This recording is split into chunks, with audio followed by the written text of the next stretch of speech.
So what's up mga Kalingap? Welcome back sa channel natin, Kalingap Edu. At so for this vlog po, andito tayo ngayon sa lugar ng mga Manidi Tribe. So ito na yung ating pong kapagawang bahay po rito mga kaibigan, mga scholar.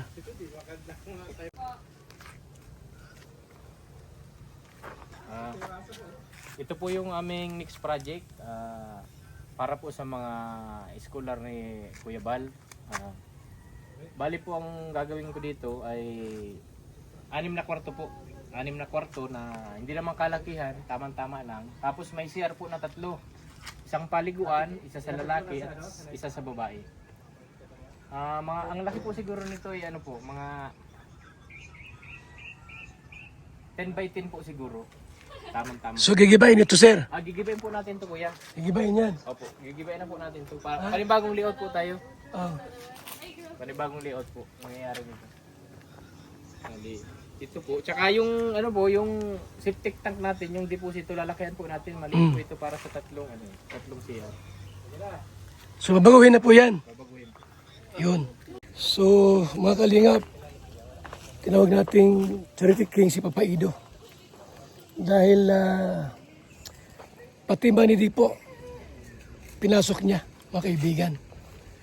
Ito yung mga video po, patunay na si Papa Ido ay pumunta sa mga Manidi, Tribe of Manidi. Alam niyo ba ang Manidi? Ha? Hindi po. Ngayon ko man makikita yung Manidi. Ngayon mo lang makikita? Yes. Alam mo ba na isang Manidi si Melvin? Alam ko na eh, doon sa ano niya, buhok niya. Sa buhok niya? Oo. Joke lang, isa siyang ganyan lang, Black American lang talaga yan. Ganyan talaga. Oo, so kung napapansin mo sa area nyo, may mga ganyan din. No? Sa amin marami talaga niyan. Oo. Sa Silang Dos, marami niyan. Ano pagkakakilala mo sa mga Manidi? Parang masisipag. Ikaw, anong pagkakakilala mo sa mga Manidi? Hindi ko po nakikita ko anong Manidi. So tama rin yan para makilala nyo sila at maalaman nyo yung kung paano sila mamuhay. So lahat yan, gigibayin lahat yan sir? Ano kalaki ito? Mga dito po kuya, abutin nyo. Expensive po yung mga dito. Dito po yan. Siya na po yan, 6 na po. So Ano po yan? Yung sa ano, yung lutuan. Yung lutuan po nila. Pwede po tayong mag-ano ng ano po para magandang tingnan. Kung gusto po nila, may dirty kitchen sila sa labas. Meron din. Meron po tayong dirty kitchen. Para, halimbawa po may maggamit sila ng uling, pwede po sa ano. Nakaseparate po sa loob ng bahay. Alisin na po ito, alisin na lahat yan. Gigibayin na. Bagong layout yan. Bago na po. Babago na po. Ito po ay para po sa mga scholars po natin na dito sila mag-i-stay. Pag nawa na ito, mga scholars dito na sila uwi. Ngayon, ilang kwarto ito? Bali, 6 po kuya, 6. 6. Ilang hollow blocks kailangan? Mga ano po muna, partial po tayo ng 2,000 po. Partial estimate po, 2,000 hollow block. Tag isang load na muna po na G1 at saka white sand na buhangin. Tapos kahit mga 50 semento muna po, 50 supot na semento. Okay. Tapos yung bakal po, tag isang siguro, 8 saka 10 lang, tag isang tali muna. 8 saka 10. 10. Ilang naman yung isa tali? Ilang Ano piraso? po yan? 20 pieces po yata yung isang 20. tali. So, pero ngayon, ito mo lang natin gigibahin. Siya po, gigibayin po yan. Tapos ito po tatabasan para pag layout po, pag clearing na po siya. Tabas niyan. Ito simento. Ibahin din yan. Pag halimbawa po kung aabuti sa may kwarto, kung hindi na matatanggalin, wag na nating tanggalin para makatipid pa rin tayo sa ano. Kasi may mga eskwela tayong malayo, wala sa lighthouse. So pag ito po ay natapos ito, nangyari ito, ito na sila mag-stay. Maganda dito kuya, presko ang dito. Pwede magtanim-tanim dito ay. Pwede po. Pag wala silang Mas pasok, malawak pwede po. magtanim-tanim sila dito. Gulay, pwede pa nilang ibenta sa mga gulay. Kakakitaan pa ng scholar. So yung mga scholar natin, dito na. Meron naman silang kanya-kanyang service eh. May mga motor naman sila, single motor. Tsaka ano lang, malapit lang yung school dito. Malapit lang po. Oo, kasi ano to eh, Barangay Kamumbugan. Ginawa po nila Papaido ay muli pong binalikan yung mga manidi. Actually po, hindi lang sila minsan pumunta roon, madalas. So muli po, sila po ay dumalaw at pumunta po sa tribe of Manidi. Kasi, siyempre, itong mga nakarang araw, sobrang pangit ng panahon. At ngayon po, ay medyo umuwi na ulit. So, bisitahin tayo ulit. So, kung napanood nyo po yung last vlog namin na nag-challenge tayo sa Manidi, guys, ay natulog tayo doon. So, hindi na muna natin gagawin yun kasi mahirap. Mamaya, ma-ambush tayo dito. Ito guys, sa sobrang tagal parang nag-unti na naman sila. Siya nga no, parang nawala na naman. Siya nga, parang naubusan ang tao. Ay, salamat si Ate Edna Vlogs. Ate Edna! Hello po. Kamusta ka? Ingat kayo dito ha.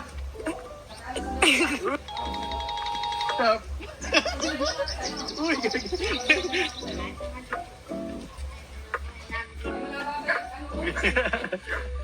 ito na ang ano, ito talaga ang ano, ang chip. Mag-bless ka sa chip. Chip, bless mo, chip. Bless chip. Kamusta po? Ay, maayos na po kami dito. Hindi pa kami na balik dun sa anak. Wala pa naman kami, bubong baga. Yung alin? Yung bahay namin at baga ng bagyo. Sino nagsira? Ay, Sino nagsira? yung 101. 101. 101. Sinira ng 101 na bagyo ang ano mo, bahay mo. Parang tindahan yata yun. Ay, Sakop ng ano ito, Dait, Dait po. sentro. Malaki. Dito na yan, yaw. Dito po, ano, abutin na po natin ito. May gilid nito. Gilid. Siya po, dito na. Hanggang Dito po. dito na. Para malaki na. Ganyan ha? Ganyan. Malaki po. Ano, isasagay mo doon? Hindi po, maglalagay tayo ng ano sa gilid kasi gawa tayo ng labahan nila. May ano sila sa gilid. Paano makadaan? Sa likod ng daan? Dito po, sa likod po ang daan. Pwede naman po yun. Eh. Next project na kami.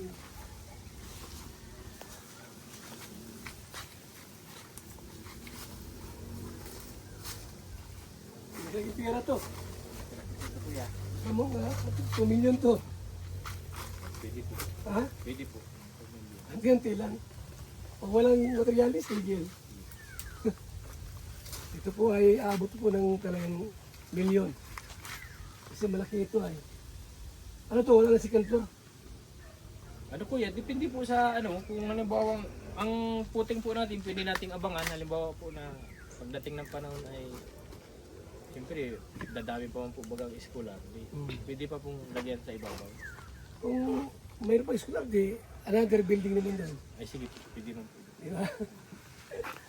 Okay ito. Pwede kayo nga, may manukan pala dyan. O. Pwede nyo alaga ng mga manok. Redor, ikaw ang bante rito. Sige. Ha? Ako muna dyan para yung mga ano na yan eh. Yariin ko yung mga kulang. Ikaw ang bante rito. Ako magbabantay.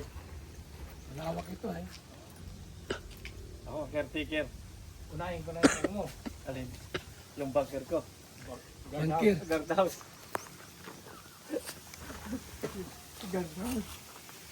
Malawak yan. Malawak po ito.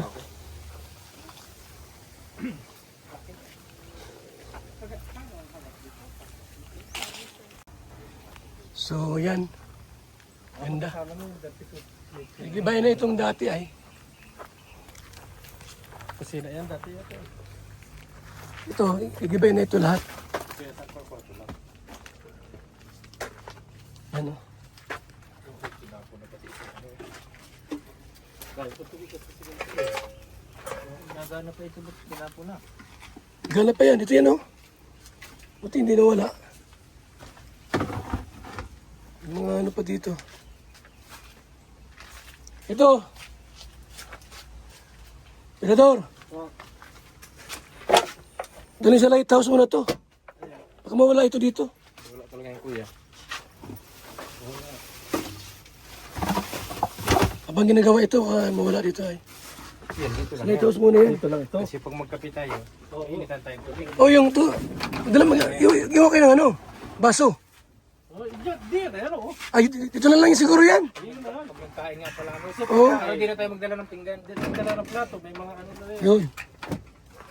Ano ito? Oh. Dali na lang na yung ano dito.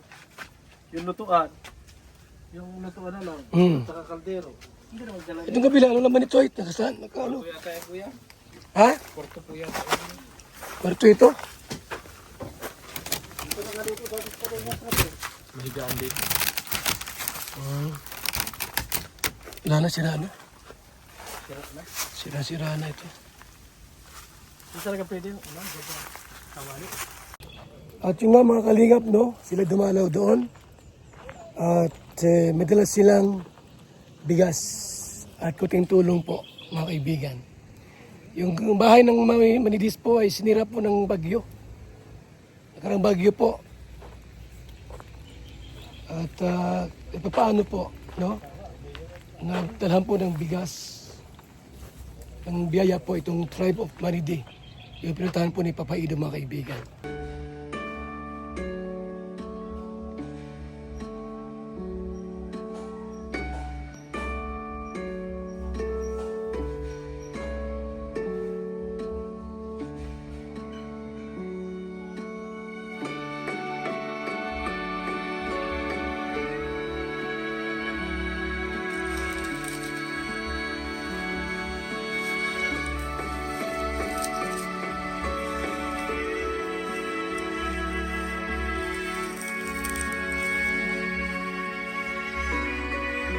Grabe po mga kalingap.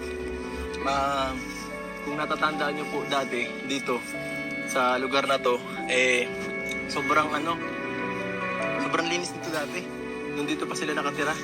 At ito, tanda ko to, ano talaga to, okay na okay to dati. Tapos ito, grabe. Ewan ko kung gawa to ng bagyo, nasira lalo. Ibang-iba, hindi ko na matandaan yung lugar. Ngayon po, para na silang parang ilang taon na napabayaan ng klase.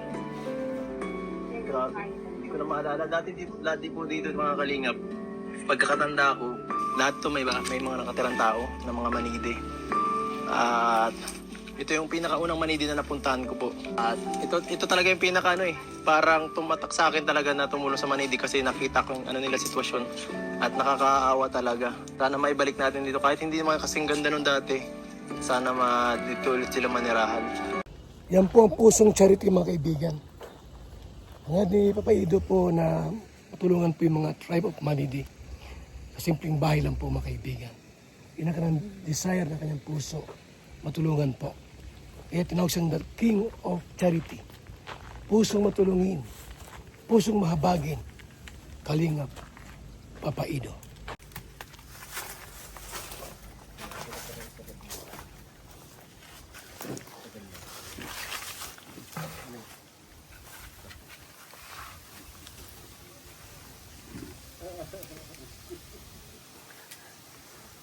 Malawak dito. So, pwede magtanim dito. Ng scholar po natin. Scholar project. Bahay po nila. Bahay. Bawal magjowa rito. Kaya ka, bawal. Bawal magjowa. Hindi pwedeng magdala na jowa, bawal ang may jowa. Kaya ayusin niyo. Patay kayo kay Boss B. Ako ang mag-check sa kanila kung sa gabi. Ito mo sa gabi, inatanong ko pa nasan kayo. Baka kasi may kasamang iba eh. Mahirap na. Nahirap na. Ay, kargo ba kaya? Dalhin muna natin ito kuya. Okay. Ayan, kung baka bawala. Dalhin ko muna ito. Tricycle ko ito ilagay. So ito mga kaibigan ha. Pwede rito pong magtanim-tanim. Gusto magtanim. After ng school, gusto mag-exercise, magtanim. Pwede rito po. Mga kaibigan.